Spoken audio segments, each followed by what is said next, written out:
اعوذ باللہ من الشیطان الرجیم بسم اللہ الرحمن الرحیم السلام علیکم ورحمۃ اللہ وبرکاتہ۔ پیارے بھائیوں اور پیاری بہنوں، حصول برکت کے لیے ایک مرتبہ درود شریف پڑھ لیجئے۔ آج کی ویڈیو میں شب معراج کا واقعہ بیان کیا گیا ہے۔ ویسے تو شب معراج اتنی لمبی ہے کہ اس پہ بات کرتے ہوئے الفاظ ختم ہو جائیں، پھر بھی تمام واقعات بیان نہ ہو سکیں، لیکن ہم شب معراج کا مختصر جائزہ لیں گے، تو ویڈیو کے ساتھ اینڈ تک جڑے رہیں، آپ کو انشاءاللہ بہت مفید معلومات ملیں گی۔ ویڈیو اگر پسند آئے تو اس کو لائک اور شیئر کریں اور ہمارے چینل کو بھی سبسکرائب کریں تاکہ مزید آنے والی اچھی ویڈیوز آپ کو بر وقت ملتی رہیں۔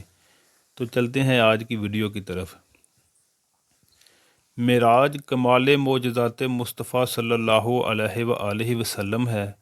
قرآن کریم میں سورہ بنی اسرائیل کی پہلی آیت میں ارشاد خداوندی ہے، باقی ہے اسے جو راتوں رات اپنے بندے کو لے گیا مسجد حرام سے مسجد اقصیٰ تک، جس کے گردا گرد ہم نے برکت رکھی ہے کہ ہم اسے اپنی عظیم نشانیاں دکھائیں، بے شک وہ سنتا دیکھتا ہے۔ رجب کی 27ویں شب کو اللہ کے پیارے نبی حضرت محمد مصطفیٰ صلی اللہ تعالی علیہ وآلہ وسلم کو معراج کا شرف عطا کیا گیا۔ یہ واقعہ ہجرت سے 5 سال قبل پیش آیا۔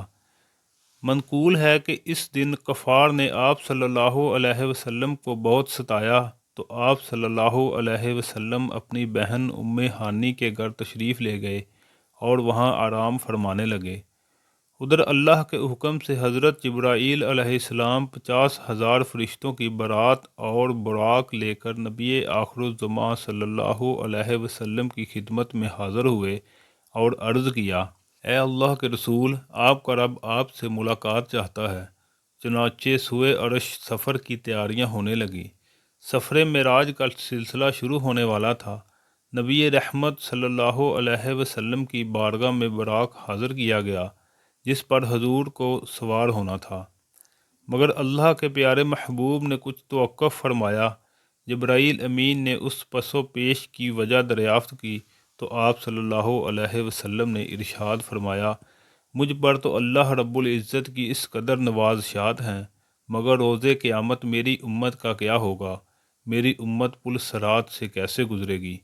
اسی وقت اللہ تعالیٰ کی طرف سے بشارت دی گئی، اے محبوب، آپ امت کی فکر نہ کیجیے، ہم آپ کی امت کو پل صراط سے اس طرح گزار دیں گے کہ اسے خبر بھی نہیں ہوگی۔ اس واضح بشارت کے بعد سرکار دو عالم صلی اللہ علیہ وسلم براق پر سوار ہوئے۔ جبرائیل امین نے رکاب تھامی، میکائیل نے لگام پکڑی، اسرافیل علیہ السلام نے زین سنبھالی، جس کے ساتھ ہی 50,000 فرشتوں کے سلام کی صدا سے آسمان گونج اٹھے۔ حدیث میں آیا ہے کہ براق کی تیز رفتاری کا یہ عالم تھا کہ جہاں تک نظر کی حد تھی وہاں وہ قدم رکھتا تھا۔ براق کا سفر اس قدر تیزی کے ساتھ ہوا کہ جس تک انسان کی عقل پہنچ ہی نہیں سکتی۔ ایسا لگتا تھا ہر طرف موسم بہار آ گیا ہے، چاروں طرف نور ہی نور پھیلتا چلا گیا۔ اس سفر کے دوران آپ صلی اللہ علیہ وسلم مکہ سے مسجد اقصیٰ گئے اور وہاں تمام انبیاء کرام کی نماز کی امامت فرمائی۔ پھر آپ صلی اللہ علیہ وسلم آسمانوں میں اللہ تعالیٰ سے ملاقات کرنے تشریف لے گئے۔ وہاں اللہ تعالیٰ نے آپ صلی اللہ علیہ وسلم کو جنت اور دوزخ دکھایا۔ وہاں آپ کی ملاقات مختلف انبیاء کرام سے بھی ہوئی۔ اس سفر میں نماز بھی فرض ہوئی۔ سفر معراج کے پہلے مرحلے پر سفر جاری تھا کہ حضور رحمت عالم صلی اللہ علیہ وآلہ وسلم کا گزر حضرت موسیٰ علیہ السلام کی قبر انور کے قریب سے ہوا۔ آپ صلی اللہ علیہ وآلہ وسلم نے دیکھا کہ وہ اپنی قبر انور میں کھڑے نماز پڑھ رہے تھے۔ انبیاء صف بصف آپ صلی اللہ علیہ وسلم کے استقبال کے لیے کھڑے تھے۔ جب یہ مقدس قافلہ بیت المقدس پہنچا تو باب محمد آپ صلی اللہ علیہ وآلہ وسلم کے استقبال کے لیے کھلا تھا۔ جبرائیل امین علیہ السلام نے اپنی انگلی سے دروازے کے قریب موجود ایک پتھر میں سوراخ کیا اور براق کو اس سے باندھ دیا۔ پھر آپ صلی اللہ علیہ وآلہ وسلم بیت المقدس میں داخل ہوئے تو تمام انبیاء کرام علیہ السلام آپ صلی اللہ علیہ وآلہ وسلم کی تعظیم، اکرام اور احترام میں منتظر تھے۔ انہیں حضور صلی اللہ علیہ وسلم کی امامت میں نماز پڑھنے کا شرف حاصل ہوا۔ انبیاء حضور صلی اللہ علیہ وسلم کی اقتداء میں نماز ادا کر کے ادب و احترام میں مصطفیٰ صلی اللہ علیہ وآلہ وسلم سے مشرف ہو چکے تو آسمانی سفر کا آغاز ہوا، اس لیے کہ ہر زمینی عظمت حضور صلی اللہ علیہ وآلہ وسلم کے قدموں کا بوسہ لے چکی تھی۔ پہلے آسمان پر پہنچ کر آسمان کے دروازے پر دستک دی گئی۔ بواب پہلے سے منتظر تھا۔ آواز آئی، کون ہے؟ جبرائیل امین نے جواب دیا کہ میں جبرائیل ہوں۔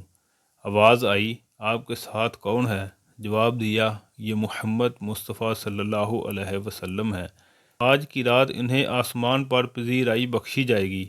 آسمان کا دروازہ کھل گیا اور پوچھنے والے نے حضور صلی اللہ علیہ وسلم کی بارگاہ بے کس و پناہ میں سلام عرض کرنے کی سعادت حاصل کی۔ مرحبا یا سیدی، مرحبا، خوش آمدید، کتنا اچھا آنے والا آیا ہے۔ رحمت عالم صلی اللہ علیہ وسلم کی ملاقات حضرت آدم علیہ السلام سے ہوئی۔ انہیں بتایا گیا کہ یہ آپ کے جلیل القدر فرزند ہیں، ختم المرسلین ہیں، یہی حضرت محمد صلی اللہ علیہ وسلم ہے۔ آقائے دو جہاں صلی اللہ علیہ وسلم نے دادا جان کہہ کر آدم علیہ السلام کی بارگاہ میں سلام ارشاد فرمایا۔ حضرت آدم علیہ السلام نے سلام کا جواب بھی عرض کیا اور اپنے عظیم فرزند کو دعاؤں میں بھی نوازا۔ اس کے بعد مہمان عرش حضور پرنور صلی اللہ علیہ وآلہ وسلم کو دوسرے آسمان کی طرف اٹھایا گیا۔ پہلے آسمان کی طرح بواب نے دوسرے آسمان کا بھی دروازہ کھولا۔ یہاں حضور صلی اللہ علیہ وسلم کی سیدنا عیسیٰ علیہ السلام اور یحییٰ علیہ السلام سے ملاقات ہوئی۔ اس یادگار ملاقات اور آسمان کے ملکوتی مشاہدات کے بعد آپ صلی اللہ علیہ وسلم کو تیسرے آسمان کی طرف اٹھایا گیا۔ تیسرے آسمان پر حضور صلی اللہ علیہ وسلم کی ملاقات سیدنا یوسف علیہ السلام سے کرائی گئی۔ تیسرے آسمان کے مشاہدات نورانی کے بعد حضور صلی اللہ علیہ وآلہ وسلم کو چوتھے آسمان پر پہنچایا گیا۔ چوتھے آسمان پر تاجدار کائنات صلی اللہ علیہ وسلم کی ملاقات حضرت ہارون علیہ السلام سے کرائی گئی۔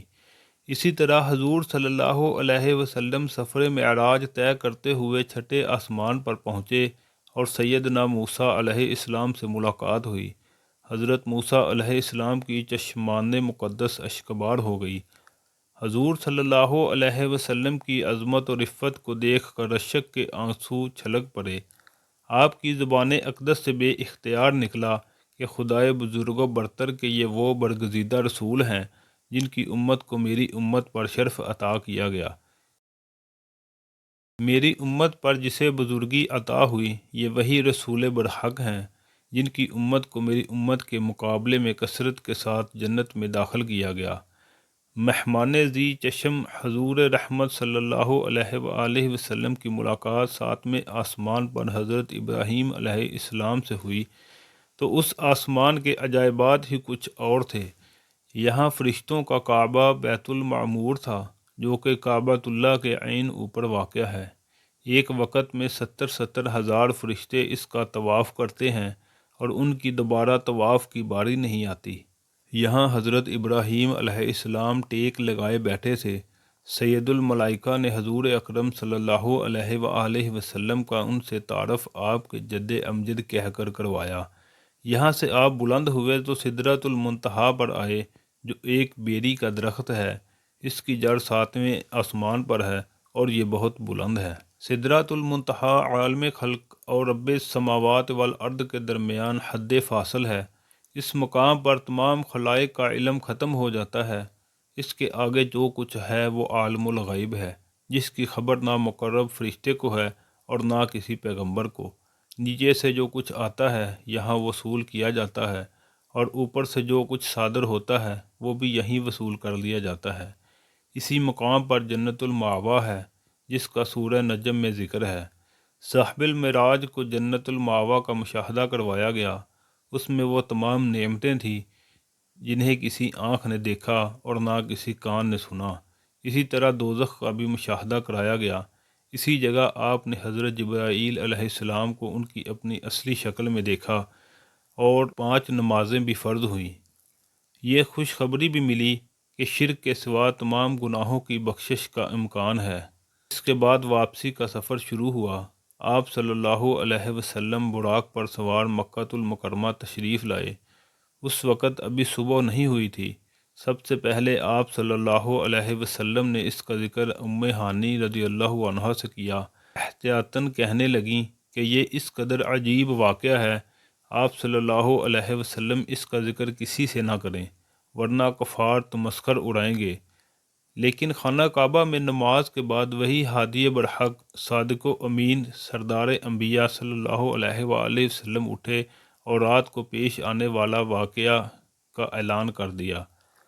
کفار یہ سن کر ہنسنے لگے۔ تمسخر اڑانے اور تنگ کرنے کا ایک اور بہانہ مل گیا۔ وہ آپ صلی اللہ علیہ وسلم کے پیچھے پیچھے آوازیں کستے اور کہتے، وہ دیکھو، نعوذ باللہ، حضرت محمد صلی اللہ علیہ وسلم بہک گئے ہیں۔ نعوذ باللہ، کافروں کی ان باتوں کا کچھ اثر بعض کم عقل مسلمانوں پر بھی ہوا، اور کسی نے حضرت ابو بکر صدیق رضی اللہ عنہ کو بہکایا اور بولا، دیکھو تمہارا دوست کیا کہہ رہا ہے۔ کیا کوئی بھی عقل سلیم رکھنے والا یہ مان سکتا ہے کہ وہ ایک رات میں اتنے لمبے سفر پر گئے اور واپس بھی آ گئے؟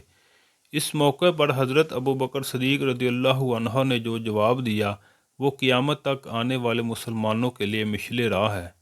آپ رضی اللہ عنہ نے فرمایا کہ اس میں تو کوئی عجیب بات نہیں، میں تو اس سے بھی عجیب بات مانتا ہوں، کیونکہ حضرت نبی اکرم صلی اللہ علیہ وسلم ہمیشہ سچ بولتے ہیں، اور اس کے ساتھ ساتھ آپ صلی اللہ علیہ وسلم کے پاس آسمانوں سے ہر روز ایک فرشتہ آتا ہے جو خدا تعالیٰ کا پیغام اور وحی بھی لاتا ہے۔ معراج پاک کی تصدیق کرنے پر حضور نبی کریم صلی اللہ علیہ وسلم نے آپ رضی اللہ عنہ کو صدیق کا لقب عطا فرمایا۔ سبحان اللہ۔